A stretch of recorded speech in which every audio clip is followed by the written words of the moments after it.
Se você está exausto, sem energia, isso pode não ser o excesso de trabalho, mas eu diria o excesso de desejos. Existem hoje 5 pensamentos que são automáticos e drenam sua energia, te fazem ficar cada vez mais cansado, exausto e estressado principalmente. A pergunta que eu te faço é: será que você precisa ter isso na sua vida? Bora pro vídeo.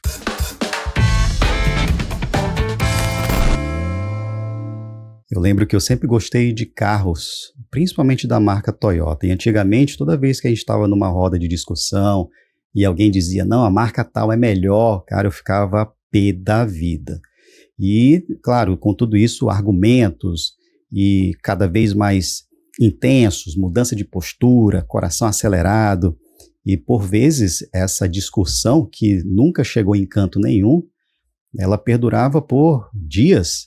E aquilo ficava martelando a minha cabeça e, claro, com certeza me deixando cansado, estressado. Ou seja, aquela pequena discussão tinha drenado a minha energia. E eu tenho certeza que hoje, nessa era da polarização, essas discussões elas tendem a ser cada vez mais calorosas e, inclusive, beirando a agressividade. E é sobre isso que eu queria conversar hoje. A propósito, me chamo Hiroki Shikai. Sou médico, professor adjunto do curso de medicina há mais de 19 anos e venho aqui no YouTube falar sobre saúde, longevidade e vida modo X, uma vida com mais intenção e menos pressa. E a pergunta que eu te fiz no começo, será que você realmente precisa ter isso na sua vida? Eu quero te falar sobre esses 5 pensamentos automáticos que drenam a vida das pessoas. Eu de verdade já consegui superar quase todas elas, eu diria.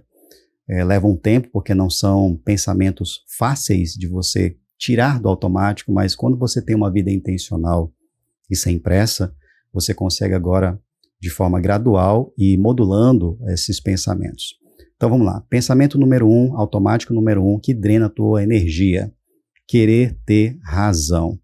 Quando eu mencionei sobre essas discussões sobre carro, e claro, você pode transportar isso para qualquer nível de assunto.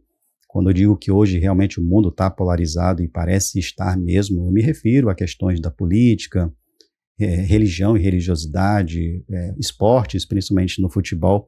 Sempre existe o lado A, lado B. E querer ter razão é um pensamento automático que drena a tua energia, porque no final das contas, cada lado sempre vai querer defender o que há de melhor da sua argumentação, muitas vezes desconsiderando ponto ou pontos negativos que aquela ideia, que aquele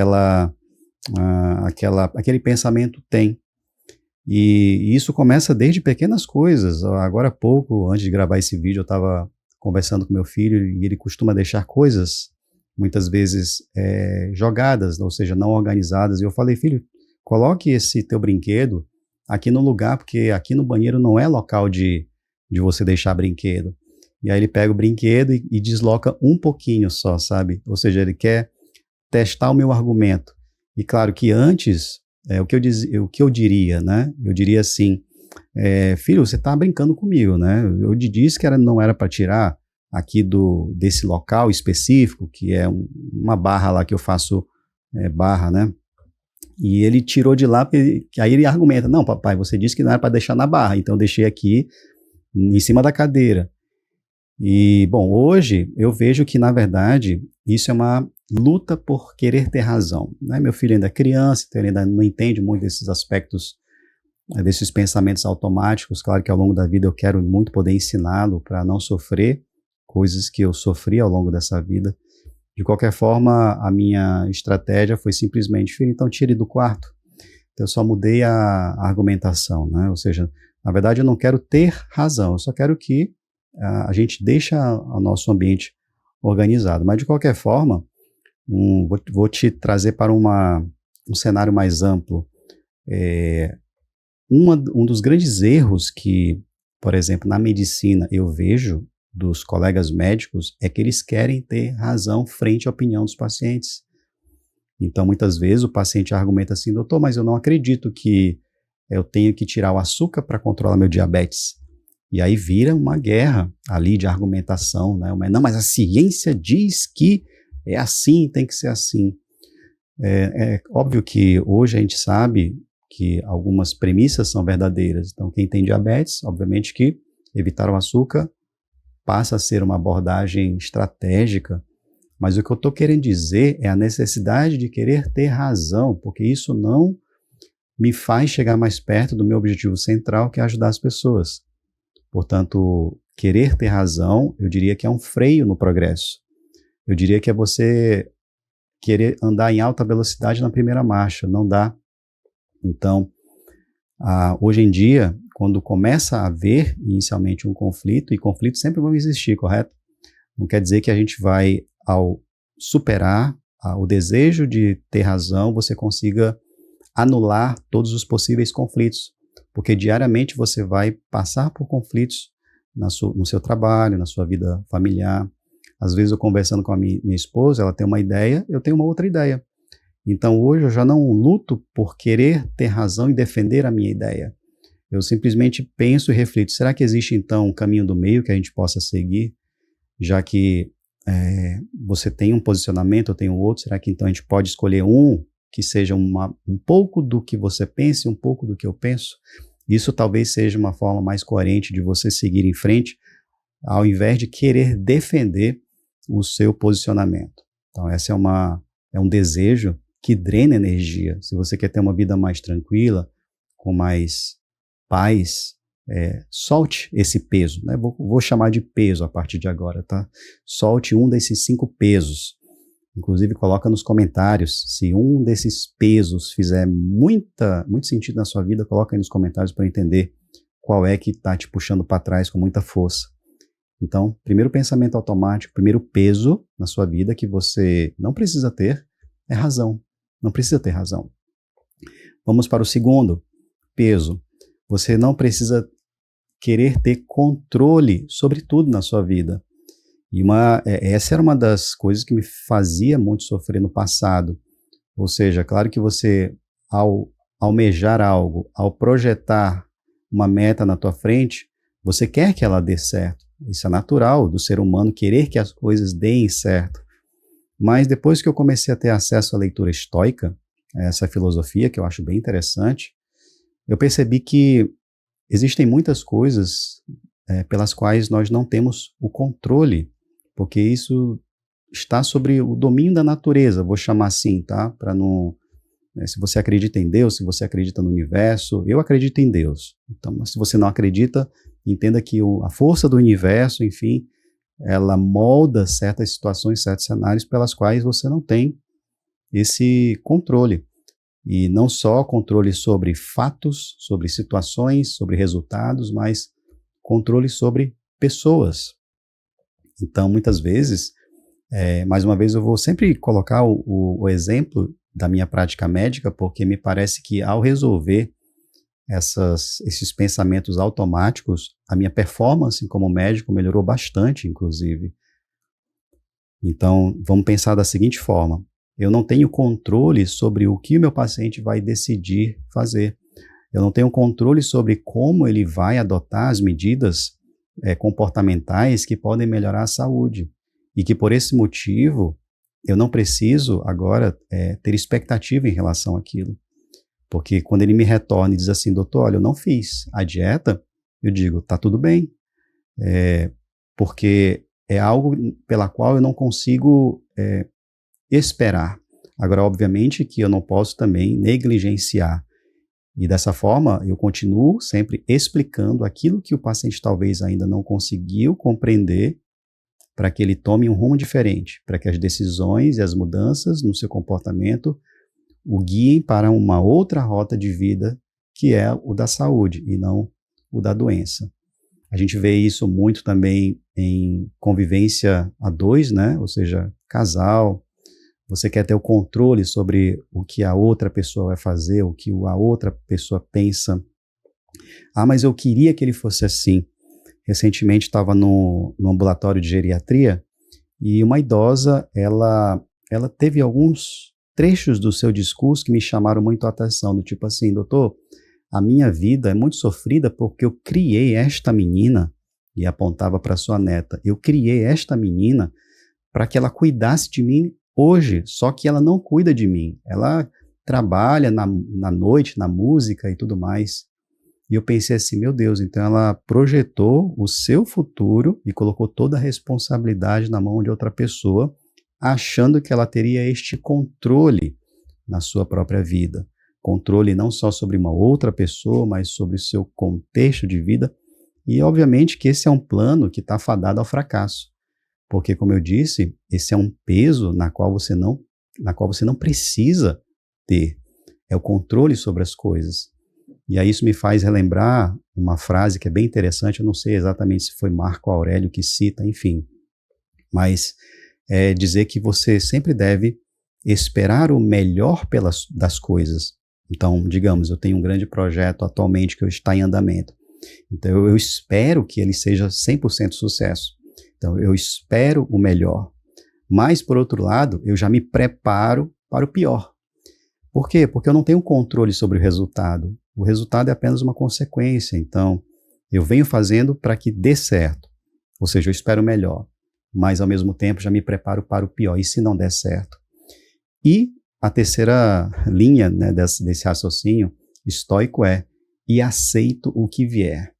Esse aceito o que vier, ele vem também de uma forma de pensar da cultura japonesa que é chamada de shikataganai. Shikataganai significa justamente isso, não tem jeito, né? Literalmente é isso, não tem jeito. Eu não posso esperar o resultado por algo pela qual não tenho controle, ou seja, não tem jeito. Então, parece muito útil você largar este peso na sua vida. Eu já larguei esse peso há tempos. Então, eu trabalho na premissa do shikataganai. Eu faço as coisas, claro, sempre esperando o melhor, mas me preparando para o pior. Por exemplo, eu estou fazendo esse vídeo para você esperando que ele dê muito bom no YouTube, porque isso me ajuda a continuar produzindo conteúdos aqui. Mas pode ser que dê muito ruim, assim como muitos vídeos meus dão ruim aqui. Para ser muito sincero, existem mais vídeos que não dão tão bem do que aqueles poucos que vão performar fora da média. Mas é claro que eu queria que todos performassem bem. Mas não está sob meu controle isso. Eu faço o que eu consigo fazer. O resultado é apenas o resultado. Então, shikataganai, não tem jeito. E eu continuo fazendo porque é na jornada que a gente aprende o que deve ser mudado. Então, o segundo peso que você deve soltar, que você não precisa ter na sua vida, é controle. Vamos para o terceiro peso. Esse é bem interessante, tá? Isso aqui a gente vem, aqui na minha família, trabalhando demais isso, porque eu vou te colocar alguns exemplos que vai ser bastante útil.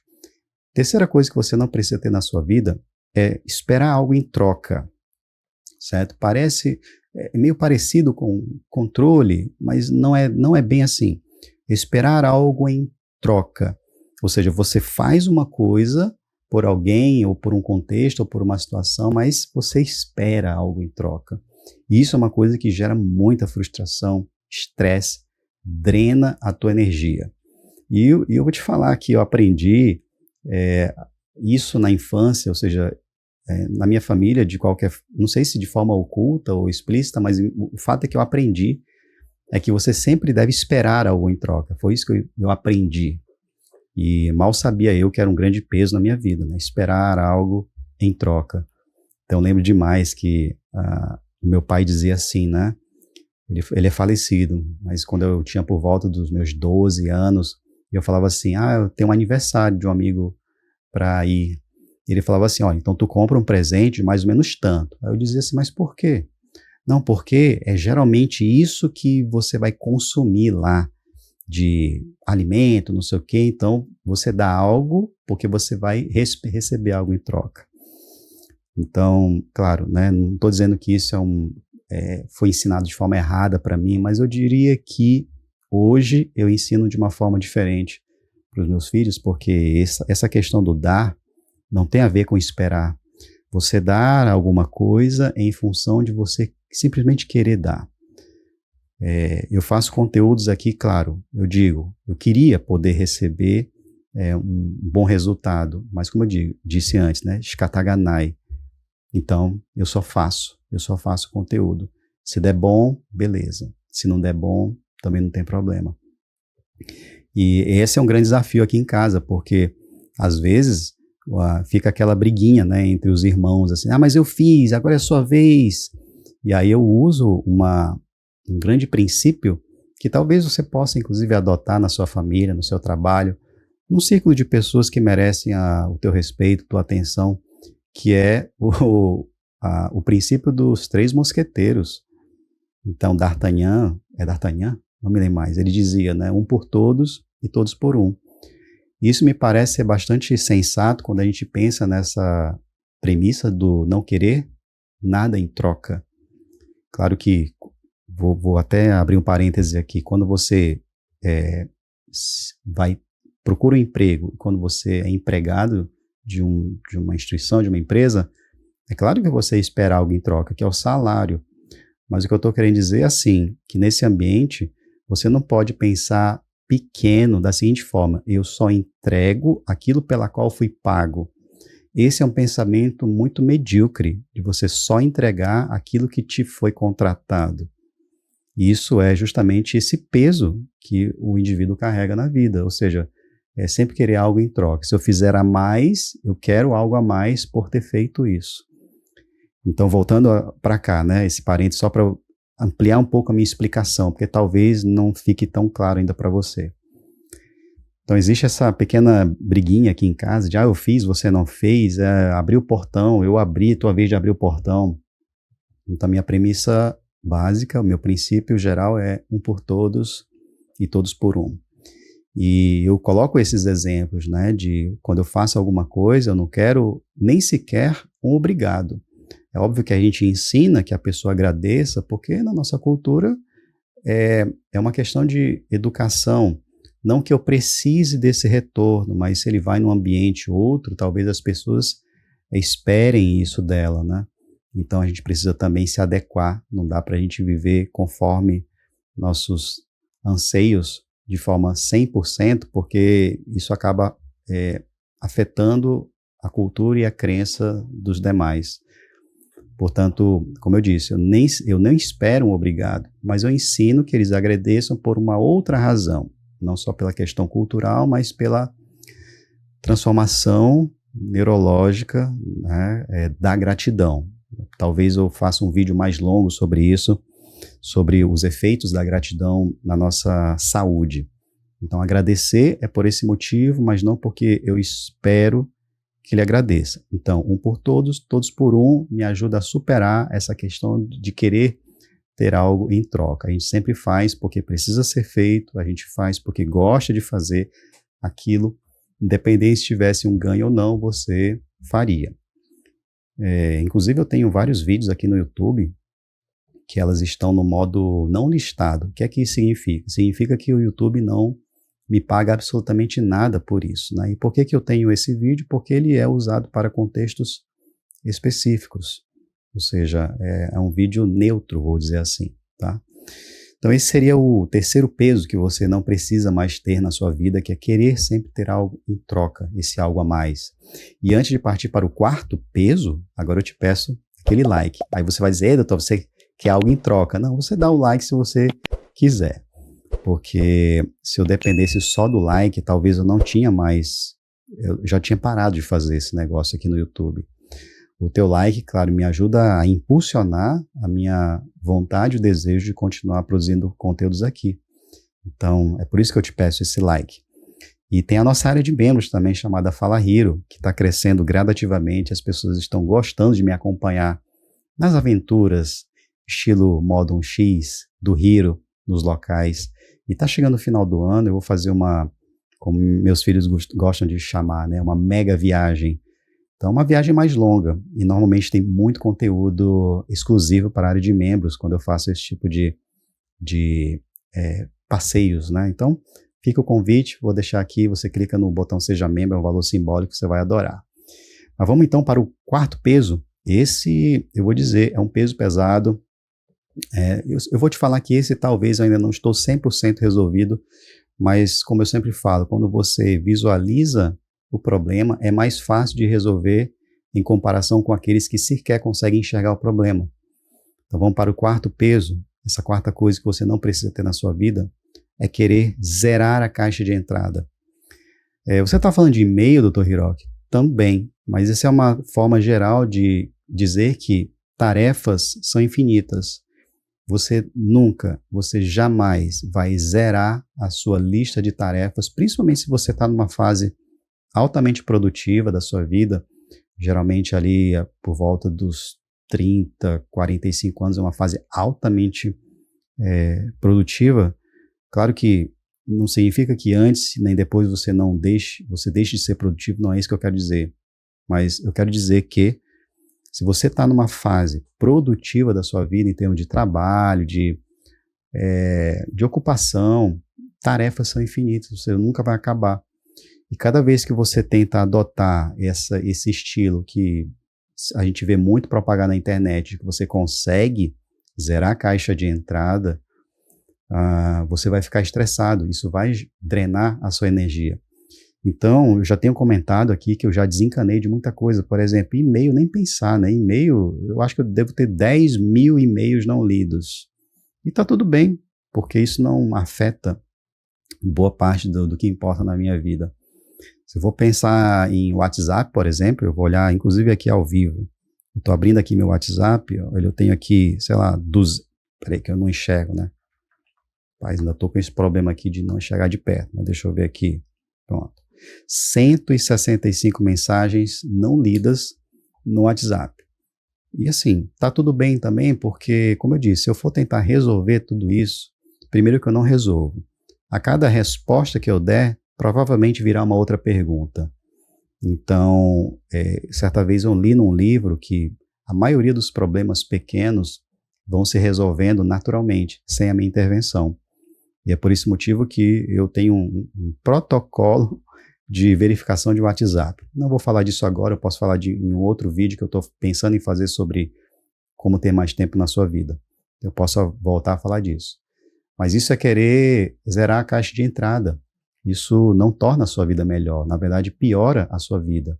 Então, e-mail, WhatsApp, direct de Instagram, enfim, tudo que se refere a tarefas são intermináveis, são infinitas. E para o mundo físico é algo parecido, então responder ao fulano, delegar a função para ciclano, assim, infinito. Então você já tem que pensar na ideia de que você nunca vai conseguir resolver e você coloca um limite. Seja um limite em termos de itens a serem executados, então, por exemplo, se eu executar aqui 10 ações, eu encerro, ou limite de tempo, né? Eu vou fazer isso aqui durante 2 horas. Na hora que eu terminar 2 horas, tenha mais ou não tenha, eu vou encerrar. Porque você já aceita que é ilimitado, não tem fim. E isso é um peso que você precisa soltar. E por que eu digo que eu ainda não consegui? Porque, de fato, o WhatsApp me parece que ainda é um desafio para mim, porque, queira ou não, ainda que eu imponha certos limites, com um relativo grau de sucesso em comparação à média, ainda assim eu fico com aquele desejo, não deixa eu responder mais essa pessoa, não deixa eu responder mais esse grupo, e eu tenho que dar prioridades a certos grupos, inclusive, né? Estou olhando o microfone, ver se estava gravando aqui. Então, o quarto peso que você não precisa ter na sua vida é querer zerar a caixa de entrada. Coloca um limite. E veja que todo esse movimento é contínuo. Não resolveu hoje, coloca para amanhã. Amanhã você resolve o que não foi resolvido, porque amanhã vão surgir novas demandas. E para encerrar esse conteúdo de hoje, eu vou te falar do quinto peso, e esse é um peso pesado que eu vejo demais em consultas de geriatria no meu consultório, que é absorver o problema dos outros. Meu Deus do céu, como o meu público idoso tem essa, não sei se é uma vontade, eu não sei se é uma forma de, sei lá, claro, é querer ajudar também, mas ele supera o benefício de querer ajudar, ele se torna algo muito danoso para a saúde mental, para a saúde física. Vou te contextualizar melhor. Eu atendo muito idoso que fala assim, não, mas eu me preocupo demais com minha família. Você sabe, né, doutor? Família grande, todo mundo é preocupado. Epa, todo mundo, vírgula, né? Porque eu também tenho família, a família é relativamente grande, na medida em que a gente vai agregando pessoas, tornam parte da minha família. Muitos têm problemas, mas eu não preciso absorver o problema dessas pessoas. Claro que a gente pode guiar na resolução delas. A gente pode dar ferramentas para que essas pessoas se desenvolvam, mas não resolver o problema por elas, e nem tampouco absorver infinitamente o problema dessas pessoas. Isso é um peso que vai te desgastar, que vai drenar toda a sua energia, e não resta energia suficiente para que você cuide de si próprio. Isso é o grande problema. Então, claro que eu digo, mais uma vez, não é que você vai negligenciar o problema das pessoas que você gosta, mas, por outro lado, você não precisa absorvê-lo nem resolver por eles. Como eu digo, ensine a pescar, não dê o peixe. Isso já acontece aqui também, na minha família. Meus filhos também têm seus microproblemas, né? Claro que em comparação com o problema da vida adulta, pode ser menor, mas na cabeça deles é um grande problema. E eu não posso ficar absorvendo. E aí o que é que eu tenho que fazer?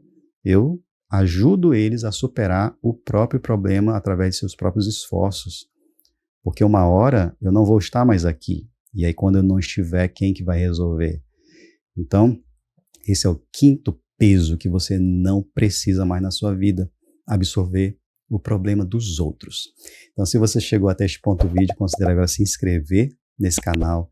Eu gosto muito de pessoas que se inscrevem, porque o YouTube ele classifica as pessoas, né? Ou seja, quem se inscreve no conteúdo como esse passa a receber outros vídeos semelhantes.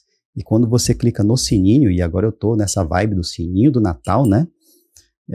O YouTube recomenda agora o meu próprio vídeo que vai ao ar amanhã ou depois da manhã.